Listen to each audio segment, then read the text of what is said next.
Good Thursday morning. Thanks so much for joining us on KARE 11 News Now. I'm Michelle Beck. Let's get to your headlines. This morning, still no deal from Minnesota lawmakers on a state budget, despite Governor Walz saying he thought they could get it done last night. We've been checking our emails and waiting for word from the Capitol, but we are still waiting.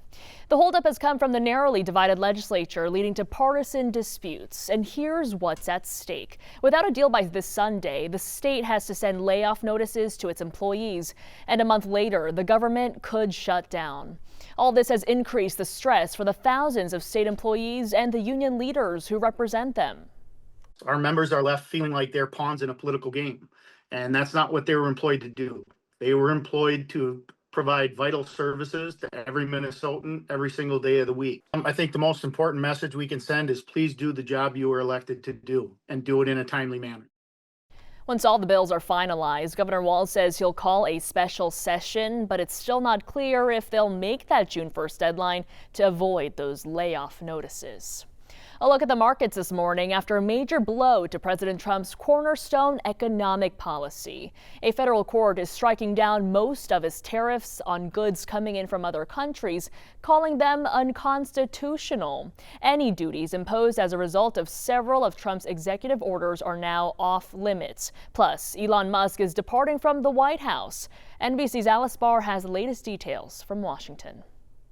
Hi there. The Trump administration has already appealed the trade ruling, meaning there could always be a stay before the tariffs are actually ground to a halt. But for now, at least, the ruling threatens to derail trade deal negotiations with countries around the world. A major shakeup in President Trump's tariff plans as a federal trade court ruled he had exceeded his authority and blocked most of the tariffs he's imposed so far, including the 10% rate on most trading partners, the massive reciprocal tariffs that were paused, the steepest levies on China, and the fentanyl-related tariffs on Canada and Mexico. A three-judge panel of the U.S. Court of International Trade said the Trump administration could not rely on emergency powers cited in his executive orders to assume unbounded tariff authority without input from Congress. The White House immediately appealed, with a spokesperson saying it's not for unelected judges to decide how to address a national emergency. Shortly before the ruling, President Trump defended his tariff strategy against a new Wall Street term, referencing that he, quote, chickens out with frequently changing rates. You call that chickening out? It's called negotiation. You set a number. Attorneys general from Arizona and Oregon led the legal challenge, calling the tariffs an illegal abuse of power and the court ruling a victory for working families. It comes as close Trump advisor Elon Musk ended his time as a special government employee one day after criticizing the president's one big beautiful budget bill. I was disappointed to see the massive spending bill, frankly. Which increases the budget deficit, not just decrease it, and undermines the work that the DOGE team is doing. The bill that passed through the House includes massive tax cuts and immigration spending increases, and some Republican senators say not enough spending cuts. And as several Republican senators signal they'll want significant changes before approving that bill, President Trump acknowledged that he's not happy with some aspects of it. While thrilled with others, he said there would be more negotiations.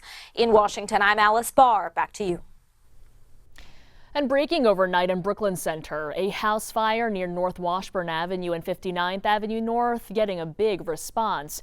If you lost power in that area, this is why. The fire chief telling us a downed power line reignited this fire there, so they had to shut it down for a short time. It even spread to the family's van in the driveway. 5 people, including 3 kids, were able to escape. They're working with the Red Cross now. The next time you take the Green Line along University Avenue, you may notice some changes. Metro Transit just announced the Safe and Strong initiative.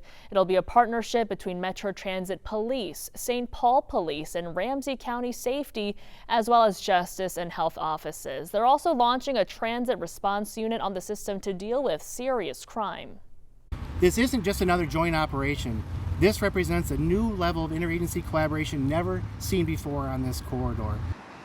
Metro Transit says it hopes the consistent officer presence will build public trust. It's expected to last through the summer, but could be extended. This morning, there are opening statements in the Derek Thompson murder trial. He's charged with several counts of third-degree murder and criminal vehicular homicide for a high-speed crash in Minneapolis, one that killed 5 young women. But a major ruling could make the case more difficult to prove. Judge Carolina Lamas is allowing Thompson to try to pin the blame on his brother DeMarco by claiming DeMarco was the one behind the wheel. You may remember last year Thompson was found guilty on federal drug and firearm charges in the crash. He claims the drugs and the gun belonged to his brother. The judge also ruled the jury will not hear about the drugs or the gun, saying they are not relevant to the charges. Happening right now, a Columbia Heights mother pleading for answers as a search for her son ramps up. Authorities say they think Jordan Collins Jr., known as Manny, was taken against his will. He vanished 3 weeks ago today and has not been heard from since. Ian Russell is here with a message from Manny's mom. As the afternoon rush moves through Columbia Heights, the rush for answers continues. If you're watching this, Manny, we need you to come home. Nearly 3 weeks have passed since anyone last saw 16-year-old Jordan Collins Jr., who goes by Manny, an eternity for his mother, Ashley. And it's been the worst 20 days of my life. It's like a nightmare that I can't wake up from. Grief and heartache. So I know he's not lost. I know he's not just missing. Lead to constant cries. He's a good kid. He's 16. For answers. He has his whole life ahead of him. He had goals. He had plans.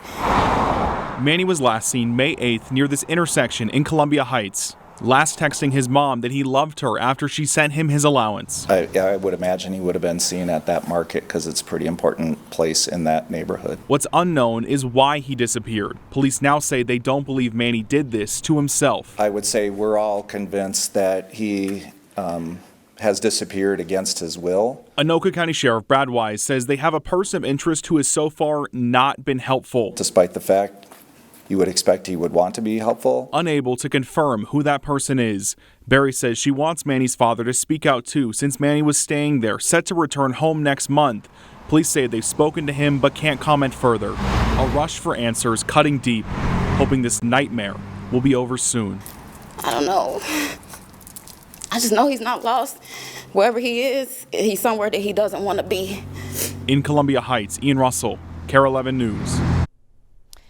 Well, investigators do say they do have a person of interest, but they have not released his name or the name. If you have any information, reach out to the BCA. Their information is on KARE11.com right now.